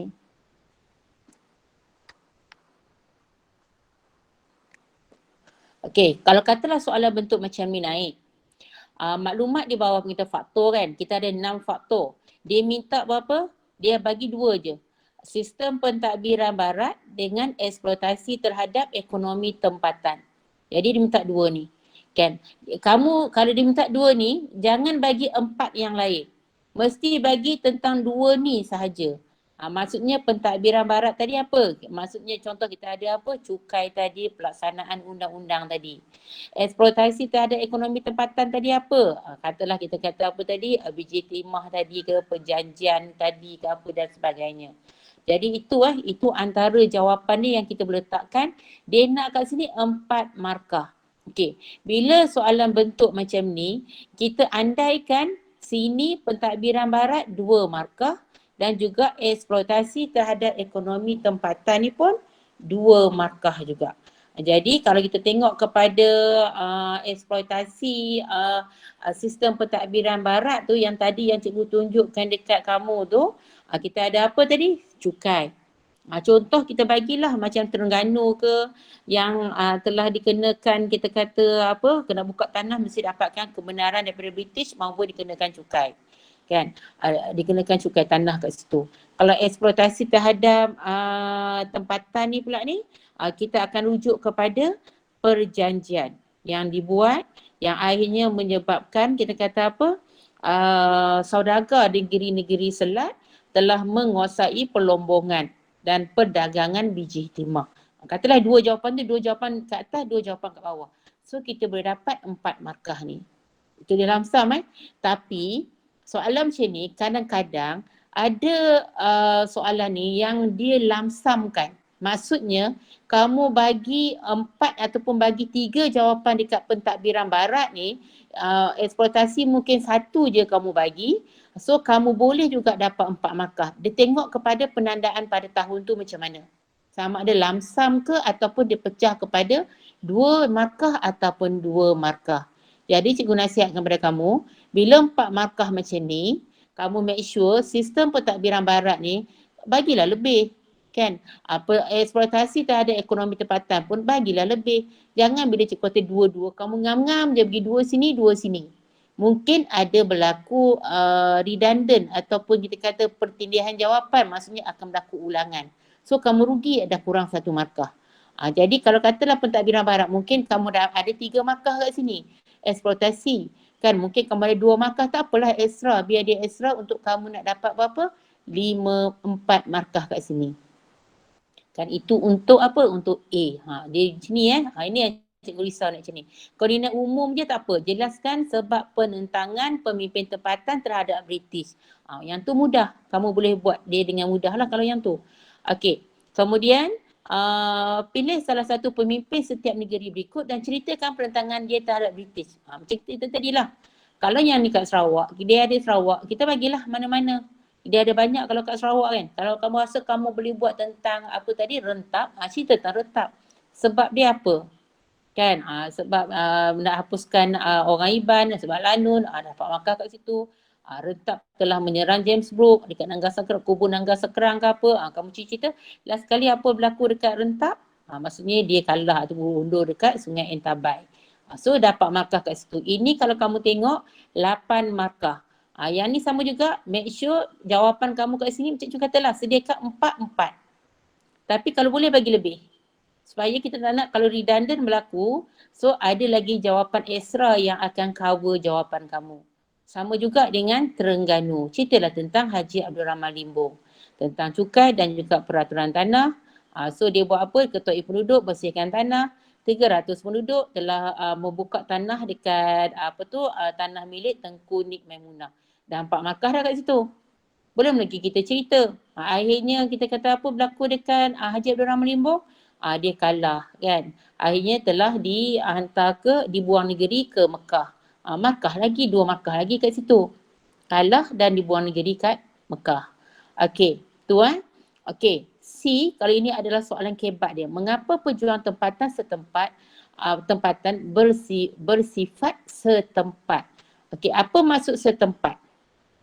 Setempat ni maksudnya adalah apa? Dia je yang berjuang kat tempat tu je. Kalau dekat katalah dekat Terengganu, dekat Pasir Mas, dekat Pasir Mas dia yang berjuang. Maksudnya macam tu. Dia tak peringkat nasional sebab pada waktu ni kita belum lagi peringkat nasional. Kita peringkat kita masih lagi bersifat ni lah setempat macam ni. Jadi kita bagilah mengapa perjuangan pemimpin tempatan bersifat setempat. Ikut logik akal kita. So mengapa rasanya pejuang tempatan ni bersifat setempat? Mungkin kita kata dari segi apa? Perhubungan dia. Suka nak berhubung ke apa? Kan? So apa lagi selain daripada perhubungan dia suka berhubung? Mungkin kita kata British telah mengenakan undang-undang ke apa yang menyekat perhubungan antara menyekat pergerakan tersebut. Ikut logik akal kita je. Yang kamu rasa logik akal kamu, itulah dia. Okey. Kalau tengok jawapan dia dia bagi kat sini ini sistem pentadbiran barat. Kemudian eksploitasi terhadap ekonomi tempatan. Kan sebab tu cikgu kata membangkitkan kemarahan penduduk, menyulitkan penduduk. So kamu letak je dekat setiap poin-poin yang ada kat bawah ni sebab memang setiap poin-poin ni memang menyulitkan penduduk, memang membebankan penduduk dan menyebabkan penduduk tak puas hati. Kan? Okey, cikgu nak tunjukkan kalau kat rentap, ini antara jawapan dia. Dia nak hanya apa? Dia nak hanya 4 je daripada sini. Kan? Okey, dia bagi Linggil, ada Linggil lah. Kan Syarif Masahur dan Datuk Patinggi Abdul Ghafur, Terengganu. Kan yang cikgu tengok kan jawapan ni. Okey. Ini marking secara holistik rubrik holistik. Bila rubrik holistik nak dapatkan 7 hingga 8 markah ni mesti ada pengetahuan dan pemahaman yang sangat jelas. Dia kat sini aras 4 dia semua sangat jelas. Bukti contoh sangat sesuai. Inferen mesti ada. Inferen ni adalah kesimpulan yang kita letak nanti ataupun kesannya apa. Jawapan sangat mendalam dan terperinci. Komunikasi pengolahan sangat menarik. Okey, kita tengok contoh yang dia bagi kat sini. Contoh dia bagi senarai poin-poin yang dia bagi Okey, daripada menjaga kepentingan ekonomi di kawasan taklukan. Sebab masing-masing dia jaga dia punya kawasan je. Kan wilayah mereka daripada diceroboh. Sebab tu kita tengok Haji Abdul Rahman Limbong, Haji Abdul Rahman Limbong dia tak melibatkan kawasan. Contohnya Datuk Bahaman. Datuk Bahaman sebab kawasan dia diceroboh, hak dia diambil, baru dia lawan. Datuk Mahathir Lela pun sama. Lepas tu mana lagi? Yang pembesar ni. Datuk Mahathir Dol Said pun sama. Kan yang merupakan pembesar-pembesar tempatan. Kan? Jadi kat tu dia jaga kepentingan ekonomi di kawasan taklukan dia. Sebab tu dia bersifat setempat saja. Menentang pelaksanaan cukai dekat kawasan dia sahaja. Bagi je mana-mana tidak berorganisasi. Maksudnya dia menentang macam tu lah ikut kumpulan dia je macam tu. Dia tak ada berorganisasi, tak teratur, tak tersusun lagi. Apa je lah kamu nak bagi kat sini kan. Mempertahankan tradisi setempat apa benda kan. Okey. Dan mana-mana jawapan yang munasabah. Okey, bila dia kata inferen tadi, kan cikgu tunjukkan jawapan ni kan ini antara pilihan jawapan. Kalau dia tunjukkan, dia kata okey mana inferen yang kita boleh letakkan untuk jawapan ni, untuk soalan ni. Mengapa pemimpin tempatan bersifat setempat? Jadi Kita ni menjaga kepentingan ekonomi, pertahanan hak, betul laksana sistem cukai undang barat menentang tu kan. Perjuangan kuasa pengarah dikembalikan, tiada organisasi, reaksi spontan terhadap pencerobohan, tidak menuntut kemerdekaan, tidak menyeluruh, tidak puas hati atas tekanan desakan penjajah apa benda lah, senjata mudah ataupun tradisional ataupun lama lah kita kata. Perjuangan berakhir dan apabila pemimpin ditangkap atau dibunuh, perjuangan disokong oleh masyarakat setempat. So influence dia, kesan dia apa? So kalau kesan dia, sini dia bagi semua, dia bagi ni kan. So kesan dia, kita tengok baliklah mengapa perjuangan tempatan ni bersifat setempat. So kesan dia, apa akan berlaku kat sini bila benda ni berlaku. So apa akan berlaku? Akan menyebabkan kita kata apa? Tidak organisasi, reaksi spontan, tidak menuntut kemerdekaan. Boleh cikgu share screen? Cikgu boleh tengok kat sini. Okey, ada yang kawan kamu bagi ni, kita tengok kejap dia punya ni. Perjuangan pemimpin dari Parvina, Syakir, perjuangan tempatan bersifat setempat kerana pemimpin kita tidak mempunyai senjata moden. Okey, betul. Kamu boleh tengok kat ruangan chat sama yang Parvina buat ni. Okey, lepas tu hal ini menyebabkan pemimpin kita menggunakan senjata seperti keris walaupun kekurangan senjata moden. Pemimpin tetap berani memperjuangkan demi mempertahankan kedaulatan negara kita. Secara tidak langsung perkara ini dapat dijadikan teladan kepada generasi muda agar sentiasa mengamalkan semangat muafakat antara satu sama lain. Okey, ayat dia yang terakhir tu boleh dijadikan sebagai apa? Itulah dia sebagai influence dia. So kesannya dia akan menjadi kepada teladan kepada generasi muda pada hari ini. Tapi markah dia nak adalah 8. Bermaksud bila markah dia nak adalah 8, masih lagi belum cukup. Kan? Dia kena bagi lagi. Dia kena bagi lagi. Sebab tu ini antara pilihan jawapan yang ada. Kan? So kalau kita tengok jawapan kat sini, dia kata itulah. Dia kata macam-macam lagi dia boleh bagi kat sini. Macam Pak Yunis bagi tadi satu, okey, boleh buat lagi perenggan yang kedua, mungkin boleh bercerita pula mengenai, tadi disebutkan senjata moden kan kat sini kan. Okey, mungkin boleh bercerita mengenai kita kata ni lah, tidak berorganisasi.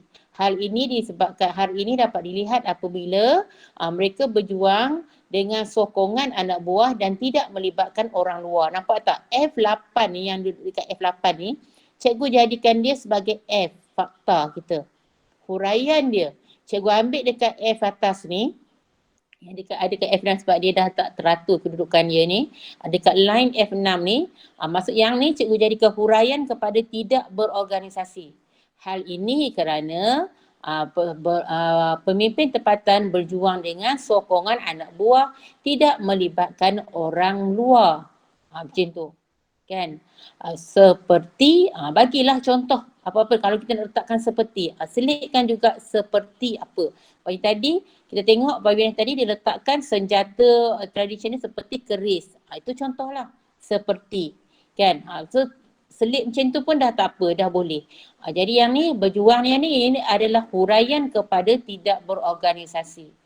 So mana lagi kita boleh tarik lagi kepada ni, malah kan cikgu tambah lagi dengan guna penanda wacana. Cikgu ambil F11 ni pula, malah perjuangan mereka tidak menyeluruh kerana hanya melibatkan beberapa kawasan tertentu sahaja. Maksudnya macam tu Jadi daripada ini dia akan jadi huraian lanjutan. Maksudnya tidak berorganisasi ni adalah fakta. Berjuang dengan sokongan anak buah tidak melibatkan orang luar adalah huraian. Kemudian tidak menyeluruh tanpa melibatkan kawasan tertentu adalah huraian lanjutan. Contoh, kita selitlah contoh di mana-mana. Kan? Kalau macam ni, menentang pelaksanaan sistem cukai, peraturan tanah, undang-undang barat.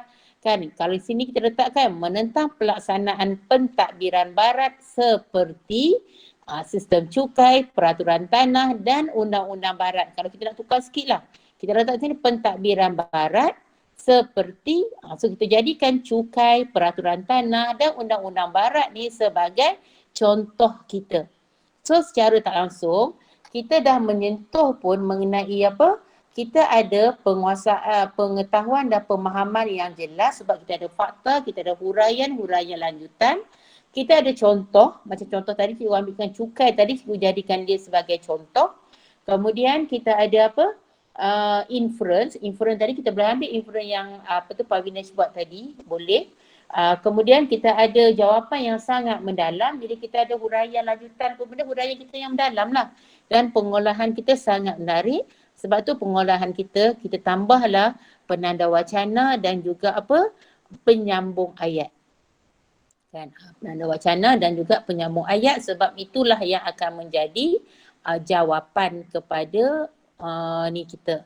Okey, jadi ni jadi kalau macam Pak Vinesh kita perlu tambah lagi lah untuk jawapan tu untuk dapatkan jawapan yang baik.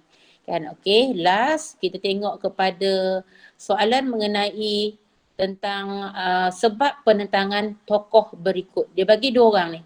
Tok Janggut dengan Haji Abdul Rahman Limbo. Kalau dia bagi gambar ni bermaksud kita kena bagilah. Ini bagi je. Kalau contoh kita tahu Tok Janggut ni sebab apa? Sebab cukai. Kita letak cukai. Katalah Haji Abdul Rahman Limbo ni katalah tentang peraturan tanah. Letaklah tentang peraturan tanah. Boleh. Kamu nak tambah markah, nak tambah jawapan pun boleh. Kalau satu Roman, dua Roman, kamu tambah dah 3 Roman, 4 Roman ke apa, boleh tambah. Tak ada masalah kat situ. Dan jelaskan kejayaan pemimpin di 3A semasa menentang British. So apa kejayaan dia? Kita tengok kejayaan dia masa tahap pertama tu lah, kita tengok kejayaan dia.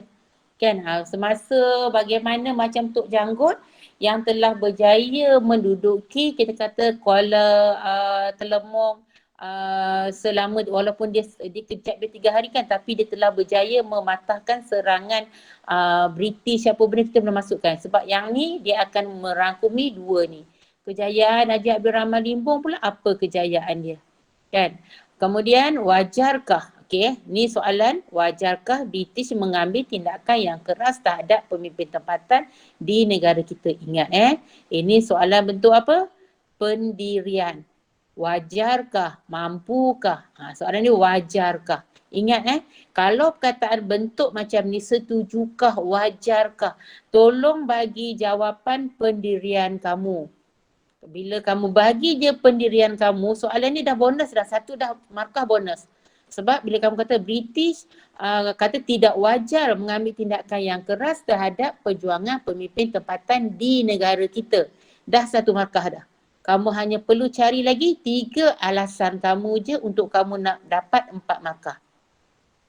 Jadi kalau kamu kata wajar, wajarlah British wajar. Kalau kata tak wajar, British tidak wajar. Yang kita nampak sini, kita lebih kepada kita kata tidak wajar lah.